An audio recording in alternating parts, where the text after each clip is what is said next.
नमस्कार, फाइटर समाचार में आपका स्वागत है। पेश है आज 14 जुलाई सुबह 6 बजे राजस्थान की खास खबरें। अयोध्या के राम मंदिर में हुई चंदा चोरी के मामले ने अब कानूनी रूप ले लिया है और विवाद सुप्रीम कोर्ट तक पहुंच गया है। इस मामले को लेकर दायर जनहित याचिकाओं पर सुनवाई करते हुए सर्वोच्च न्यायालय ने केंद्र, उत्तर प्रदेश सरकार और राम जन्मभूमि तीर्थ क्षेत्र ट्रस्ट को नोटिस जारी कर जवाब तलब किया है। अदालत ने मामले की जांच से संबंधित दस्तावेजों और स्टेटस रिपोर्ट पेश करने का निर्देश दिया है। मुख्य न्यायाधीश ने स्पष्ट किया कि चूंकि राज्य सरकार द्वारा पहले ही एसआईटी का गठन किया जा चुका है, इसलिए जांच की पूरी रिपोर्ट और उसमें शामिल सदस्यों का ब्यौरा कोर्ट को सौंपना होगा। याचिकाकर्ताओं ने सीसीटीवी फुटेज सुरक्षित करने और सीबीआई जांच की मांग की है, जबकि केंद्र सरकार ने ट्रस्ट को नोटिस देने का विरोध किया है। इस महत्वपूर्ण मामले की अगली सुनवाई अगले सोमवार को होगी। प्रतियोगी परीक्षाओं में लगातार हो रहे पेपर लीक के विरोध में जयपुर की सड़कों पर छात्रों का भारी जन सैलाब उमड़ पड़ा।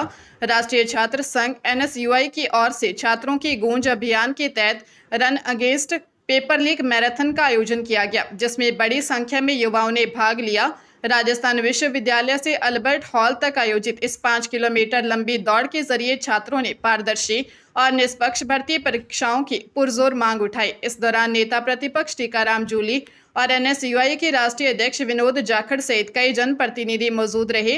नेताओं ने पेपर लीक को युवाओं के भविष्य के साथ बड़ा अन्याय करार दिया और कहा कि भ्रष्टाचार के कारण मेहनती छात्रों के सपनों पर पानी फिर रहा है। संगठन ने चेतावनी दी है कि जब तक भर्ती परीक्षाओं में पूर्ण पारदर्शिता सुनिश्चित नहीं होती, तब तक उनका आंदोलन जारी रहेगा।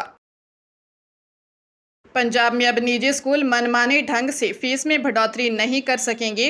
राज्य सरकार द्वारा लाए गए the Punjab regulation of fees of unaided education institutions संशोधन अध्यादेश 2026 को राज्यपाल गुलाब चंद कटारिया ने मंजूरी दे दी है। इस नए आदेश के लागू होने के बाद प्रदेश के कोई भी निजी शिक्षण संस्थान साल में 5% से अधिक फीस नहीं बढ़ा सकेंगे। मुख्यमंत्री भगवंत मान ने सोशल मीडिया के माध्यम से इसकी जानकारी साझा करते हुए राज्यपाल का आभार व्यक्त किया है। सीएम ने स्पष्ट किया है कि उनकी सरकार शिक्षा को व्यापार नहीं बनने देगी और अभिभावकों पर पड़ने वाले आर्थिक बोझ को कम करने के लिए प्रतिबद्ध है। यह अध्यादेश आम लोगों को निजी स्कूलों की फीस वृद्धि से बड़ी राहत देगा और शिक्षा क्षेत्र में पारदर्शिता सुनिश्चित करने की दिशा में एक बड़ा कदम माना जा रहा है। भारतीय नौसेना ने जून 2027 पाठ्यक्रम के लिए एसएससी अधिकारी के 275 पदों पर भर्ती की अधिसूचना जारी कर दी है। भर्ती प्रक्रिया के माध्यम से अविवाहित पुरुष व महिला उम्मीदवारों का चयन विभिन्न शाखाओं में किया जाएगा। इनमें कार्यकारी शाखा, हाइड्रोग्राफी, पायलट, नौसेना वायु संचालन अधिकारी, एयर ट्रैफिक कंट्रोल, लॉजिस्टिक्स, नौसेना सशस्त्र निरीक्षणालय कैडर, शिक्षा शाखा, इंजीनियरिंग शाखा, सबमरीन टेक्नोलॉजी, इलेक्ट्रिकल शाखा और नौसेना निर्माता जैसे पद शामिल हैं। इच्छुक और योग्य उम्मीदवार भारतीय नौसेना की आधिकारिक वेबसाइट पर जाकर आवेदन कर सकते हैं। यह अवसर उन युवाओं के लिए महत्वपूर्ण है जो देश की सेवा में एक अधिकारी के रूप में शामिल होना चाहते हैं। उम्मीदवारों को सलाह दी जाती है कि वे विस्तृत योग्यता और चयन प्रक्रिया की जानकारी के लिए आधिकारिक अधिसूचना को ध्यानपूर्वक पढ़ें और निर्धारित समय सीमा के भीतर अपना आवेदन सुनिश्चित करें। श्रीगंगानगर के प्रेमनगर इलाके में साइबर अपराधियों ने एक बुजुर्ग के बैंक खातों को हैक कर हजारों रुपए की चपत लगा दी है। पीड़ित के पुत्र राजीव छाबड़ा ने बताया कि उनके पिता के मोबाइल पर उड़ीसा से एक अज्ञात व्हाट्सएप कॉल आई, जिसमें कॉलर ने गलती से पैसे खाते में आने का झांसा दिया। हालांकि उन्होंने फोन में काट दिया, लेकिन महज 2 मिनट की बातचीत के बाद ही उनके मोबाइल के फोन पे एप्लीकेशन ने काम करना बंद कर दिया। जब उन्होंने फोन फैक्ट्री रीसेट कर दोबारा बैलेंस चेक किया तो तीनों बैंक खातों की पूरी जमा पूंजी गायब मिली। जांच में सामने आया कि ठगों ने यूपीआई के जरिए ट्रांजैक्शन कर एक्सिस, यूनियन और पंजाब नेशनल बैंक के खातों से पैसे अन्य अज्ञात खातों में स्थानांतरित कर दिए। कोतवाली थाना पुलिस ने मामला दर्ज कर लिया है और डिजिटल धोखाधड़ी की गहन जांच शुरू कर दी है।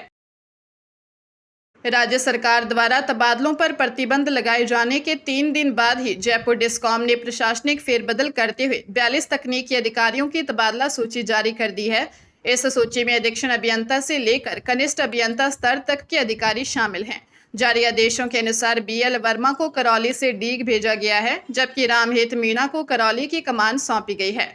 स्थानांतरित किए गए 42 अधिकारियों में 7 अधिशासी अभियंता, 15 सहायक अभियंता और 18 कनिष्ठ अभियंता शामिल हैं। ये आदेश 10 जुलाई की बैक डेट में जारी किए गए हैं। विभागीय सूत्रों के अनुसार इन तबादलों का मुख्य उद्देश्य प्रशासनिक व्यवस्था को सुचारू बनाना और बिजली वितरण प्रणालियों को अधिक प्रभावी ढंग से संचालित करना है। अब संबंधित अधिकारियों को शीघ्र ही अपने नए तैनाती स्थलों पर कार्यभार ग्रहण करने के निर्देश दिए गए हैं। कोटा उदयपुर नेशनल हाईवे पर सड़क हादसे में 2 दोस्तों की मौत हो गई, जबकि 2 अन्य गंभीर रूप से घायल हो गए। हादसा उस समय हुआ जब कोटा लौट रही तेज रफ्तार कार के सामने अचानक भैंसों का झुंड आ गया। उन्हें बचाने के चक्कर में कार अनियंत्रित होकर डिवाइडर पर चढ़ गई और करीब 100 मीटर तक घिसटने के बाद दूसरी तरफ पलट गई। घटना में अमन चावल और कुंतेश वर्मा ने मौके पर ही दम तोड़ दिया, जबकि जगदीश जुमरानी और दीपेश का अस्पताल में उपचार चल रहा है। कार सवार चारों दोस्त खाना खाकर वापस लौट रहे थे। राहगीरों की सूचना और कार चला रहे घायल जगदीश के फोन के बाद एम्बुलेंस मौके पर पहुंची। इस हृदय विदारक घटना ने मृतकों के परिवारों में शोक की लहर दौड़ दी है और पुलिस मामले की जांच में जुटी है। राजस्थान में शिक्षा सुधार के तमाम दावों के बावजूद सरकारी स्कूलों में स्टाफ की भारी कमी शिक्षा व्यवस्था के लिए बड़ी चुनौती बनी हुई है। शाला दर्पण पोर्टल के 1 जुलाई 2026 के आंकड़ों के अनुसार प्रदेश में शिक्षा विभाग के कुल 4,13,910 मंजूर पदों में से 1,20,150 पद रिक्त पड़े हैं, जिनका सीधा असर पढ़ाई की गुणवत्ता पर पड़ रहा है। टोंक जिले की स्थिति भी चिंताजनक है, जहां 3,588 स्वीकृत पदों में से 1,041 पद खाली हैं। शिक्षकों के साथ साथ चतुर्श्रेणी कर्मचारियों के हजारों पद खाली होने के कारण शिक्षकों को ही प्रशासनिक और कार्यालयीन काम संभालने पड़ रहे हैं, जिससे उनकी शिक्षण क्षमता प्रभावित हो रही है। शिक्षक संघों का कहना है कि नई भर्ती प्रक्रिया, पदोन्नति और काउंसलिंग जल्द पूरी किए बिना गुणवत्तापूर्ण शिक्षा का लक्ष्य हासिल करना असंभव है। सवाईमाधोपुर के न्यू मार्केट इलाके में कोचिंग से लौट रही युवतियों से अभद्र व्यवहार करने वाले 17 वर्षीय युवक की जमकर पिटाई का मामला सामने आया है। युवतियों ने बताया कि युवक पिछले 3-4 दिनों से उनका पीछा कर रहा था। कोचिंग से निकलते समय भी उसने अश्लील इशारे किए, जिससे नाराज होकर उन्होंने युवक को सबक सिखाया। इस दौरान युवतियों ने अपने दुकानदार पिता को सूचना दी, जिसके बाद व्यापारियों ने मौके पर पहुंचकर युवक को दबोच लिया और पुलिस के हवाले कर दिया। घटना के बाद कोतवाली थाने में काफी संख्या में लोग जमा हो गए। पुलिस चौकी प्रभारी हरिलाल ने बताया कि पकड़े गए आरोपी को शांति भंग के आरोप में गिरफ्तार कर लिया गया है और मामले में आगे की कानूनी कार्रवाई की जा रही है। बाजार में हुई इस घटना ने सुरक्षा व्यवस्था को लेकर भी चर्चाओं को जन्म दिया है। राजस्थान हाईकोर्ट की जोधपुर खंडपीठ ने 2015 की स्कूल व्याख्याता भर्ती के वरिष्ठता विवाद पर ऐतिहासिक फैसला सुनाते हुए राज्य सरकार की 21 नवंबर 2022 के अंतर वरिष्ठता सूची को अवैध करार देकर निरस्त कर दिया है। न्यायमूर्ति इंद्रजीत सिंह और रवि चिरानिया की खंडपीठ ने इस सूची के आधार पर की गई उप प्रिंसिपल की पदोन्नतियां भी रद्द कर दी हैं। कोर्ट ने स्पष्ट किया है कि एक ही विज्ञापन और चयन प्रक्रिया से नियुक्त अभ्यर्थियों की वरिष्ठता का आधार केवल मेरिट होनी चाहिए, न कि नियुक्ति की तिथि। अदालत ने सरकार को 4 माह के भीतर संयुक्त मेरिट के आधार पर नए वरिष्ठता सूची तैयार कर 2021 के सेवा नियमों के तहत पदोन्नति प्रक्रिया दोबारा पूरी करने के निर्देश दिए हैं। फैसले से प्रदेश भर के सैकड़ों व्याख्याताओं की वरिष्ठता स्थिति बदल जाएगी और प्रशासनिक सुविधा के नाम पर मेरिट को दरकिनार करने की व्यवस्था समाप्त हो गई है। पंजाब के गुरदासपुर जिले में साइबर क्राइम पुलिस ने स्प्रिट फॉर कॉइन ऐप के जरिए निवेश के नाम पर महिला से 30,82,500 रुपये की धोखाधड़ी का मामला दर्ज किया है। दीनानगर निवासी अमनदीप कौर पत्नी तजिंदर सिंह ने रिपोर्ट दी कि अज्ञात जालसाजों ने ऐप में पैसे निवेश करने पर भारी मुनाफे का प्रलोभन दिया। ठगों ने विभिन्न ट्रांजैक्शन के माध्यम से महिला से यह बड़ी राशि ऐंठ ली और बाद में कोई रिटर्न नहीं दिया। सब इंस्पेक्टर रमन कुमार ने जानकारी दी कि वरिष्ठ अधिकारियों द्वारा मामले की प्रारंभिक जांच करने के बाद अज्ञात आरोपियों के खिलाफ केस दर्ज कर लिया गया है। पुलिस अब उन खातों और ट्रांजैक्शन को ट्रैक कर रही है जिनमें यह रकम जमा करवाई गई थी, ताकि ठगों की पहचान की जा सके। फिलहाल मामले में अभी तक किसी की गिरफ्तारी नहीं हुई है और जांच जारी है।